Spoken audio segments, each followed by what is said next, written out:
Actuellement da baran fle wa mali kono mali ko kanga fulni tonwe aw be ma fako bismillah aw don ki bor keneka baguru bo fle kono sin fe muso be blali mi ke ucho ga barala na be fuma bizutage o wale ye mi meke anga kono chama na kama soro dansi le no nin koina amena wala le ke awin don ki barin kono barakutanya ale wala ye ma chama bi yero soro mina muni be ga na ni barakutanya ni amena wala le ke awye ni don ki barin kono aw bismillah wakura aga don kibaru kono ina fa antu nya fa na tego mina baguru bawla kono sin fe muso be blali mi ke ucho ga barala na be fuma bizutage no be ke joro nan koy anga sigi dawla ali no ya soro dansi le no ni walle na anya ikafo ma do bi ga ke ina fo barero do an finti la kaw ngani wakati na hanga jamana kono ma chama be ga ni walle ke sharia do sigira sinka ya saka dansi ni walle na na karija kuni be wala wala liki awi à bizutage interdit les personnels non officiers. Furu ye cɛni muso ka kandi ye ani k'u kale ɲɔgɔn ye hɛrɛ ni gɛlɛya kɔnɔ ɲagaw be labɛn o kɔɲɔdenw na mali kɔnɔ ka muso bila ka cɛ ka baara ladegi ni a be fɔ ma nazarakan na ko bizutage o kɛra waleya ye an fɛ yan bi min na a be ka maa caman siran kamasɔrɔ a be ka kɛ dantɛmɛ kɔnɔ k'a sɔrɔ wagati tɛmɛnenw na a tun bɛ kɛ finitigilakaw de fɛ u ka kɔɲɔdenw na nga bi civiliw fana sen donna la o de y'a to maa bi yɛrɛ ɲininga jɔn ni nin wale in kɛli ka kan a kan ka kɛ cogo di dɔw fana b'a yira k'a fɔ ko nin tɛ wale jugu ye ko ɲɛnajɛ don bon en fait kow tɛ kelen ni ko kow tɛ kelen bon militaires ta o ye ladari ne kɔni ni ko me kuma kojugu tɛ mais parce que ala an yɛrɛ ka milieu kɔnɔ artiste milieu yɛrɛ kɔnɔna na fɔlikɛla n'i ye muso furu i yɛrɛ ka instrument i bɛ fɛn min fɔ k'aw u bɛna aw minɛ k'aw tɛgɛ i ni muso k'aw minɛ ka na aw la jɔ kɛnɛ la i bɛ instrument min fɔ k'a di muso ma i muso b'a fɔ dɔrɔn a banna k'a sɔrɔ a ma sɛgɛn foyi foyi ne kɔni bolo o tɛ kojugu ye quoi mais kow tɛ kelen ye a bɛ se ka kɛ militaire o lada bɛ yen nɔ a mɛnna a bɛ se ka o lada yɛrɛ bɛ yen kaban an t'a dɔn an bɛna diɲɛ yɛrɛ la yɛrɛ an kɔni ka yɔrɔ la an b'a kɛ k'a yira muso la adamaden i bɛ ko o ko la i bɛ baara o baara la kana maloya n'i ka baara ye quoi hali n'i bɛ bɔgɔ baara de la baara ma bɔ baara la quoi. Nin waleya in nana cogo di wa jɔn de ni a kɛli ka kan Fanta kɔni ale bɛ ɲɛfɔli kɛ an ye n'ale ye finitigilaka masa ye i n'a fɔ dɔw bɛ a kɛ ni fanga ye u bɛ musow nimatɔrɔ a ma dabɔ kama sinon sɔrɔsiw ka nin fɛn in daminɛna cogoro de ka wagati cogoro de y'a kɛ cogoro ka muso filanan furulen la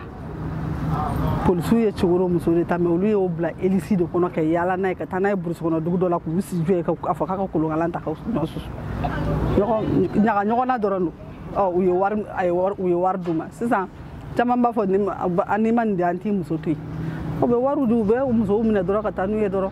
ka tila ka segin n'u ye ne yɛrɛ balimakɛ u y'o muso minɛ u taara muso yɛrɛ ko kuma fɔ i k'a la k'u i sigi an ka baro kɛ yɔrɔ o tɛ kojugu kɔni sinon nin ye laada fɛn dɔ don dɔrɔn ka ɲɔgɔn ma ɲaga kɛ dɔrɔn a banna sinon minnu bɛ k'a kɛ kojuguya kɛ olu m'a faamuya caman bɛ sɔrɔsiya la olu yɛrɛ fana t'a faamu ne bolo foyi tɛ ne bolo a ka ɲi kɛ nisɔndiya de don n'i ye dɔw yɛrɛ muso dɔw yaala yɛrɛ a bɛ diya u yɛrɛ ye u cɛla dege a ka d'u ye minnu bɛ énergie mɔgɔ minnu fana bɛ a kɛ k'u musow la yɛlɛ poto la a ka d'u yɛrɛ ye a bɛ filmer n'u yɛrɛ tilala k'u sigi k'a la u yɛrɛ bɛ yɛlɛ kojugu tɛ nin wale in bɛ ka sanga sɔrɔ o de y'a to maa caman fɛla kɛra finitigilakaw ka sariya min bilala sen kan walasa ka dansigi nin ko in na bon ne kɔni hakilina la o ka ɲi n'a sera ka dabila parce que an b'a ye fɔlɔ la an b'a ye a bɛ kɛ kɔrɔmɔ tun b'a la o tun ye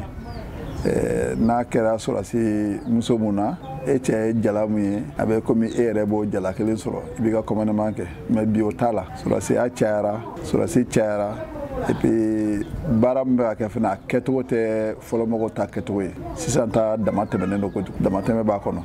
wagatinin kunkurunin de bɛ kɛ a baara la mais sisan ta u bɛ tile u bɛ muso sɛgɛn a dɔw yɛrɛ bɛ bɔ a kɔɲɔkɛyɔrɔ la dɔrɔn u bɛ taa dɔgɔtɔrɔso la donc nafa t'o la an y'a ye fana sisan taw fana kɛcogo n y'a ye fɔlɔ la dɔw bɛ se ka malevrage dɔɔni dɔrɔn kɛ sisan ta dama tɛmɛnen don dɛ communiqué in diyara n ye yɛrɛ a diyara n ye a kɛcogo ɲana wa n b'a soutenir fana b'a a lawalebagaw fana fɛ nin ko in kɛli kɔlɔlɔ caman de bɛ se ka sɔrɔ a la ani a bɛ se ka kɛ sababu ye fana ka fɔɲɔgɔnkɔ don furuɲɔgɔnmaw ka kabilaw ni ɲɔgɔn cɛ sisan sɔrɔsiw ni polisiw ka manifestation bɛ sen na parce que a cɛ man ɲi nɔ dɔw b'a kɛ cogoya min a tɛ kɛ ten sariya ye sariya ye mais a bɛ ka dépasser cɛlakaw ni musolakaw olu bɛ fɔ ɲɔgɔn kɔ jɛɲɔgɔnw ni teriw olu fana bɛ fɔ ɲɔgɔn kɔ a bɛ kɛ arangini ye dɔw ni ɲɔgɔn cɛ mali faamaw bɛ se ka fɛɛrɛ kɛ ka mɔgɔ damadɔ nombre dɔ ta u ka segi kɔnɔnaw la k'olu bila ka taa manifestation na k'a bɛrɛbɛn n'olu y'o kɛ o bɛ fisaya population ka sen bɔ a la mɔgɔ wɛrɛw ka sen bɔ a la a ka to tenitigiw dɔrɔn ma an bɛ yɔrɔ min na i komi bi fana mécanicien donna la mécanicien ka baara tɛ manifestation ye réparateur donna la u ka baara tɛ o a dabɔra sariya yɛrɛ manifestation in dabɔlen don tenitigi yɛrɛ de kama mais sa bala borokɛla bɛɛ bɛ don a la fo k'a kɛ kɛlɛ ka fitinɛw wuli ka ranginiw don an ni ɲɔgɔn cɛ o cɛ man ɲi n'olu fana sera k'u sen bɔ a la a bɛ diya an ye a ka to mali tenitigiw ma a tɛ bɛn ma dɛ ne yɛrɛ cɛ ye tenitigi ye ne cɛ ye polisi ye n den ye polisi ye n burankɛ y'a ye n mɔdenw y'a ye ne ma miiri yɛrɛ n b'a fɔ an ka famille bɛɛ ye ten ne yɛrɛ denmusow cɛ tilala ka kɛ polisiw ye ne denw b'a kɛ a man di n ye a bɛ kɛ n taw la a man di n ye u k'a ni bɛrɛbɛn n'u ye laadani tilen dɔrɔn ka kɔɲɔmuso bila ka taa kɔɲɔdenw na ka muso bila ka cɛ ka baara ladege o kun bɛ kɛ kɔɲɔdenw de fɛ yaasa k'u yɛrɛ la nisɔndiya nga bi a kɛlen no ko wɛrɛ ye walasa ka dan sigi nin ko in na finitigilakaw ye sariya dɔ bila sen kan walasa ka nin wale in kɔn wa ni maa min mana kɛ nin wale in kɛbaga ye i kɛra finitigilaka ye walima i kɛra sivili ye i na sɔrɔ ka ɲange nin wale in kɛli kɔni kɔfɛ wa maa caman de nisɔndiyara ni nin sariya in tali ye walasa k'a kɛbagaw nɔ minɛ nin tun ye Nana Karija Kone ka sɔrɔlenw ye kɔɲɔmusow bɛ degun min sɔrɔ u ka kɔɲɔdon n'u bilali u cɛw ka baara la n'a bɛ f'o ma bizutage CERFAO n'ale lakodɔnnen don Conseil étude de renforcement formation assistance et organisation des entités la ale sigikafɔ dɔ kɛ min daminɛna février kalo tile 8 ka taa bila a tile 9 san 2024 n'o kɛra hôtel Mikaza la ni sigikafɔ in kun bolila ONG ka comptabilité kan wa o kɛra ka tɛmɛ kalanbulon dɔ fɛ n'o ye panel ye Maimouna Daw bɛ ɲɛfɔli kɛ aw ye. Conseil d'études de renforcement des formations d'assistance et organisation des entités ni o CERFAO ye olu ye sigikafɔ dɔ bila sen kan mun daminɛna alamisadon février kalo tile 8 ka na bila jumadon na février kalo tile 9 san 2024 hôtel Mikaza la sigikafɔ in nafa tun ka bon kosɛbɛ sabula o ye CERFAO ka laɲini dɔ ye. CERFAO est un cabinet de formation, un bureau d'études qui fait le renforcement des capacités dans le domaine de la gestion, tout ce qui est fiscalité, audit, contrôle. An ka cakɛda bilalelo sen kan walasa ka formation kɛ maaw kunna k'u kalan ka dɔ fara u ka faamuyaw kan. O baara ninnu bɛ boli fɛn fɛn ye wariko ye, comptabilité, audit, financier ana ɲɔgɔn caman. O bɛɛ kɔfɛ an bɛ maaw dɛmɛ baara ɲini na ka baara ɲiniw ye ani fana concours mana boloda an b'u dɛmɛ walasa ka se ka nɔgɔya u ma. O de y'a to n ko kuma kɔnɔ an ka baara bɛ boli formation kan. Bi sigi bɛ boli degeli kan n'o ye formation ye ka d'a kan jateminɛw y'a yirana k'a fɔ cakɛbona caman bɛ yen olu mago bɛ nin baaradege modèle ninnu na walasa u ka sɔrɔ ko doni bɔni fɛn min y'u ka entreprise yɛrɛ gestion ye u ka se ka ɲɛ kosɛbɛ. O de y'a to bi baara in a nafa ka bon kosɛbɛ ka d'a kan diɲɛ kɔnɔ bi maaw bɛ ka baara kɛ ni nin baarakɛminɛ ninnu de. A nafa bɛ se kɛrɛnkɛrɛnna cakɛdaw la minnu ka baara bɛ boli comptabilité, financier et gestion. Nous cherchons vraiment un accompagnement pour les orienter vers tout ce qu'il faut faire au niveau comptable et au niveau du système d'information pour que la réforme soit une réussite chez eux. Nous avons eu à faire pas mal de formations et notre mission principale est d'accompagner les jeunes dans leur performance et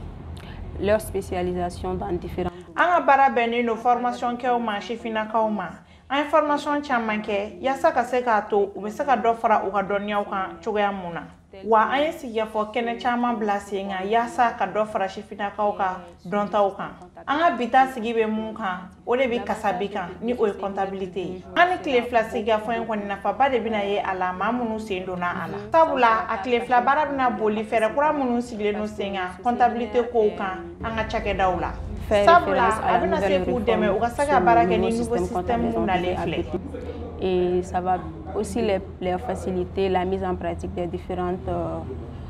exigences de la nouvelle réforme. Je pense que nous avons eu le bonheur et le plaisir d'avoir un formateur qui maîtrise parfaitement le sujet et qui a su aborder de façon très professionnelle. Ka bɛni degeden karamɔgɔ ye min bɛ a ka baara ɲɛdɔn ani a b'a dɔn mun kan ka kɛ adamadenw kunna walasa u ka faamuyali kɛ. Nisɔndiya kɛla min ye an ka baaraw min bɛ boli nisɔndiya kɛla min ye an ka baaraw tagacogo la ye wariko ye kalan minnu kɛla an kunna minɛn kuraw baara kuraw ani taabolo kuraw olu b'a to an bɛ cakɛda minnu na dɔ ka se ka fara an ka baara yakubali kan. Kalan in bɛna to an b'a dɔn bamaci minnu bɛ yen u ka wari bɛ bɔ min jɔn bɛ wari d'u ma an na ɲɛdɔnli kɛ o la. financement du terrorisme et aussi de voir la régularité de l'ensemble des transactions qui sont effectuées à ce niveau. Les présentations de ce matin, elles sont bonnes. Ça permet de fixer les contours et de comprendre mieux les enjeux et la nécessité. Bara in kɛra an kunna bara in ɲɛna foli bɛ se u ma minnu ye nin bara bila sen kan a b'a to dɔ bɛ fara an ka kalantaw kan nin b'a to maa o maa de bɛ yen ne ka wulikajɔ ka bon baaraw la projet baarakɛlaw administration kɔnɔ maa minnu fana ka baara bɛ boli wariko kan o b'a to baarakɛminɛ kura min bɛ yen ni an ka kalan bolaw kan i ka se k'a dɔn a bɛ kɛ cogo di nafa jumɛn bɛ o la. Ça les permet de s'approprier du nouveau cadre qui est le 6 BNL, qui s'applique à toutes ces structures-là. Madaw fana b'a fɔ an ye u ye nafa min sɔrɔ ni tile fila se ka fɔ in na. D'abord, je tiens à remercier tout le monde, plus précisément l'Espérance Gestion et puis mon association. La formation est bénéfique. Minnu ye nin baara in bila sen kan mun fo ka d'a kan ni formation in kɛra kalanbolo ye anw bolo a y'a to an tɛ minnu dɔn k'olu dɔn an bɛ minnu dɔn ka dɔ fara dɔnni k'an bolo tile fila baara in bonyana kosɛbɛ faamuya caman kɛla o de b'a to ni n ko n bɛ n da don an ye baara misɛnnin minnu kɛ n tɛna se k'a bɛɛ fɔ kamasɔrɔ a ka ca kosɛbɛ jɛkulu cakɛbonnaw baara in y'a to an y'a dɔn u ka wariko gestion comptabilité. Et puis l'avantage de la comptabilité d'engagement, par rapport à une association, j'ai compris l'avantage réel même, l'impact sur la gestion même d'une association. Ni si ka fɔ min bilala sen ka sɛrifɛw fɛ aw kɔni bolila baabu caman kan mun na comptabilité b'o la wa a kɛra sababu ye maa minnu ye u sen don a baara la olu ka faamuyali caman sɔrɔ. An bɛ don min na i n'a fɔ bi baarako tanya n'ale ye waleya ye maaw tɛ se ka tɛmɛ min na o baara tanya in bɛ ka maaw bila ko lankolokɛw suyɛni olu n'u ɲɔgɔnna caman nin wagati in na jamana kɔnɔdenw bɛɛ dusuma kasalen don wa u b'a laɲini fɛɛrɛ ka sɔrɔ nin ko in na yasa ka kodɔn nin ko in na an ka jɛ an ka Aisha Kida ka sɔrɔ olu lajɛ. Bi tile in la baarakɛbaliya hakɛ cayara kosɛbɛ o lahalaya minnu bɛ kɛ o bɛ kɛ sababu ye sifinnakaw bɛ tɛmɛ sira jugu caman fɛ. Nin ko in bɛ gɛlɛyaba lase jamana ma o la malidenw b'a fɛ ka fura sɔrɔ nin ko in na. Chômage kɔni inconvénient caman b'a la maintenant parce que na denmisɛnninw bɛ chômage la a bɛ miirina jugu don u la quoi i b'a fɔ par exemple a b'a dɔw kɛ cigarette mina a b'a dɔw kɛ drogue ta la a b'a dɔw kɛ zon ye donc vraiment chômage i bɛ denmisɛnninw na occuper fɛn dɔ la maintenant pour que au moins a kana se k'o miirina jugu ninnu sɔrɔ quoi. Donc, chômage qu'on est vraiment main de parce que le clé bas, le cigarisme, le bord de là, c'est pas bon. Et puis, une mauvaise fréquentation par rapport à ça. Donc, famille vraiment à Kouka, la Djadji, Majoleda quoi. Ni mo chômage là, après c'est qu'à ta doko bela djelena, il n'a faut qu'on il n'a faut qu'on joue. Bon, généralement, qu'on joue de kachala. En fait, on bibina. Au kojugu folo yɛrɛ bibi na o ye excitant ko ye. Bon, vraiment ni mɔgɔw bɛ excitant ta, ça pose vraiment des problèmes. Bangebagaw kɔfɛ, nin ko in tɛ se ka muɲu sifinnakaw yɛrɛ fana fɛ. Ko fana ka ca dɔɔni dɛ. Parce que n'a fɔra i ye kalan kɛ, i ma baara sɔrɔ. A ma nɔgɔ. Mɔgɔ caman bɛ yen sisan dɔw kalanna, u ma baara sɔrɔ. Komi ne yɛrɛ filɛ sisan ni bon ne kalanna, ne ma baara sɔrɔ. Papier donna yɔrɔ bɛɛ la a ma ɲɛnabɔ bon ne filɛ ka laban ka feere de kɛ sisan ni o fana ka fisa ni sigilen so kɔnɔ ni bɔra k'a ɲɛɲini o fana ka fisa quoi ni minɛ o fana ɲɔgɔn kan a bɛ kɛ kunba kelen ye o ka fisa ni sokɔnɔ sigi ye. Tiɲɛ yɛrɛ la chômage ka ca jamana kɔnɔ san an minnu ye jeunes ye an bɛ tila kalan na bon baara tɛ sɔrɔ au fur et à mesure n b'a fɔ ma foyi tɛ yen quoi a bɛ jigin an kunkolo la hali an kana don kalan na quoi. Puisque ni kun ye métier kɛ bɛ san min kɛ kalan na n b'a fɔ ma n'o kɛ métier la san b'a sɔrɔ ko dɔ kɛra quoi n b'a fɔ ma à peu près presque à proximité de 30 ans jeune tɛ se ka ko kɛ i bɛ waribaw sara ka don université privée la bon halisa a tɛ se ka ɲɛnabɔ quoi tiɲɛ yɛrɛ la a ka gɛlɛn. O de kosɔn mɔgɔw b'a ɲini sifinnakaw fɛ u k'u cɛ siri wa u k'a ɲini ka baaraw dege. Bon kuma min bɛ ne bolo k'a fɔ jeunes ye maintenant u k'u dija u kana na mɔgɔ tata. Qu'il soit sérieux, il y a femme. Donc, au coup, là maintenant, parce que seulement dɔw bɛ taa ekɔli la i bɛ taa sɔrɔ dɔw ye diplôme sɔrɔ mais u ma baara sɔrɔ donc o la yanni i ka journée bɛɛ kɛ sigili la miirida jugu bɛ don i la ka kojugu kɛ i bɛ se ka métier dɔ kalan donc ni métier dɔ kalan a mana kɛ métier fɛn fɛn par exemple o b'a permettre i bɛ occuper parce que bi bi in na problème min bɛ yen jeunes b'a fɔ de ko f'olu ye kalan min kɛ maintenant u k'o baara sɔrɔ bon n'a i ye kalan min kɛ n'o baara tɛ sɔrɔ mais baara wɛrɛ fana jateminɛ i k'o kɛ pour que au moins e kana to sigilen pendant de longues années. Baara ko ye garisɛgɛ ko de ye dɔw dalen bɛ sunɔgɔ la u bɛ wuli ka taa baara kɛ dɔw yɛrɛ bɛ baara ɲini u tɛ baara sɔrɔ bon bɛɛ n'i ka chance de don bɛɛ n'i garisɛgɛ de don bon ni i mansa tɛ yen nɔ mun bɛ se ka baara ɲini ka d'i ma bon vraiment i bɛ wuli k'i cɛsiri ka dɔɔni dɔɔni kɛ ala bɛ to la a bɛna dayɛlɛliw k'i ye. Jamanadenw bɛ wele bila faamaw ma u ka fura ɲini nin gɛlɛya in na. Vraiment autorité k'i jɔ a jɔyɔrɔ la ka denmisɛnninw ka nin gɛlɛya kɛlɛ an y'a ye wagati la u nana denmisɛnnin camanw ta surasiya la bien vrai que o résultat ma bɔ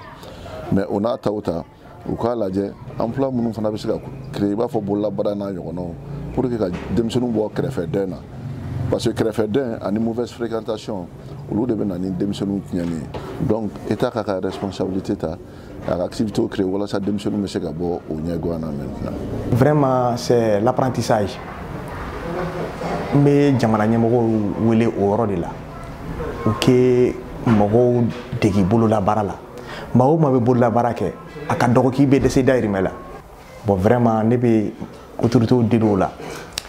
u k'u cɛsiri u cɛsirilen don dɛ hali bi k'u cɛsiri centre d'apprentissage ninnu u ka a caya kosɛbɛ. Mun bɛ n bolo k'a fɔ autorités ye surtout u ka bɛn u ka se ka fɛn dɔw dayɛlɛ pour que an jeunes an bɛ se ka taa cogoya min na n'o faamuya u ka se ka fɛn dɔw créer usine ni fɛnw walasa an bɛ se ka dɔ k'an yɛrɛ ye quoi. A laban na baarakɛbaliya dɔgɔyali bɛ se ka kɛ sababu ye ka fantanya ani jatigɛ wale dɔgɔya Mali kɔnɔ. Nin tun ye Aisha Kida ka sɔrɔlenw ye baarakotanya kɔlɔlɔw kan an bɛ don min na i n'a fɔ bi sisan jamana kɔnɔ kunnafoniw a n'a ko kan kunnafoniw bɛ lase aw ma teliya la Jaminatu Kote fɛ.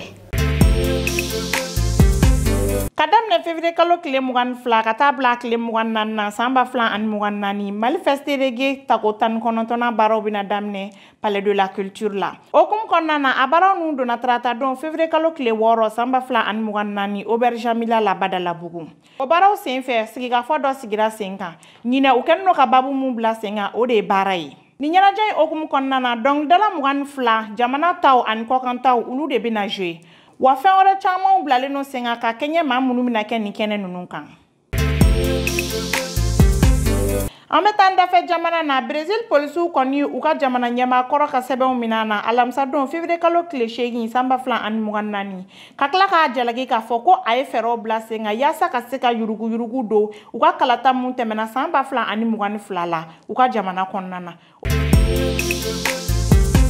Jamana kɔkan kibaru L'Américain ka jamana ɲɛmaa ni o ye Joe Biden ye ale y'a yira k'a fɔ alamisa don février kalo tile 8 san 2024 ko maa caman kɔni sɛgɛnnen no bande gazakaw fɛ yen ka sababu kɛ ni kɔngɔ ani minɔgɔ ye o mun kan ka dabila a y'a yira k'a fɔ tuguni a ka laseliw senfɛ ko ale ka jamana kɔni bɛ wulikajɔ bɛɛ la yaasa ka se ka bɛn ɲɔgɔnya tɛmɛ ni jamana ninnu ni ɲɔgɔn cɛ yaasa kɛlɛ bɛ se ka ban bande gazakaw fɛ yen cogoya mun na. Amta Palestine kaw feyno jumadon février kalo tile 9 san 2024 Palestine ministriso mun ka baara ɲɛsinnen no kɛnɛya ma ale y'a yira k'a fɔ ko mɔgɔ 107 bɔɲanko kɔni fagala olu feyno ani maa 142 olu kɔni banana kosɛbɛ ni tile damadɔ kɔnɔna na. Kama sɔrɔ Israel kaw kɔni olu kɔni bɛ ka kɛlɛ gun hali sisan u ni bande gazakaw ni ɲɔgɔn cɛ.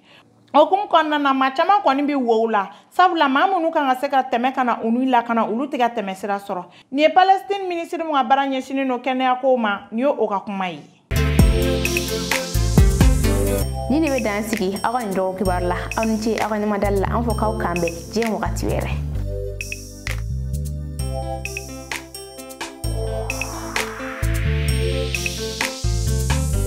CJT vous a été présenté par ESG, École supérieure de gestion. ESG, École supérieure de gestion, le CNAM INTEC, spécialisé dans la formation des métiers de la comptabilité et de la gestion d'entreprise. Nous sommes à Badialan 2, immeuble ex-cinéma ABC.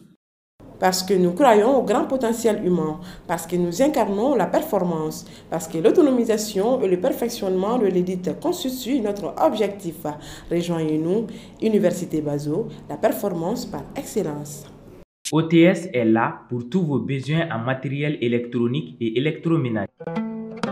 Sistra Technologies est une société de prestation de services et de commerce, évoluant dans le domaine des nouvelles technologies de l'information et de la communication, la fourniture de matériels biomédicaux, la bioinformatique. La prestigieuse Université d'excellence est UTG, première université qui offre la formation robotique et électronique révolutionnée au Mali. Et UTG, 80% de pratique et 20% de théorie. Elle oriente surtout les jeunes vers l'entrepreneuriat, ce qui fait que 70% de ses étudiants deviennent des entrepreneurs.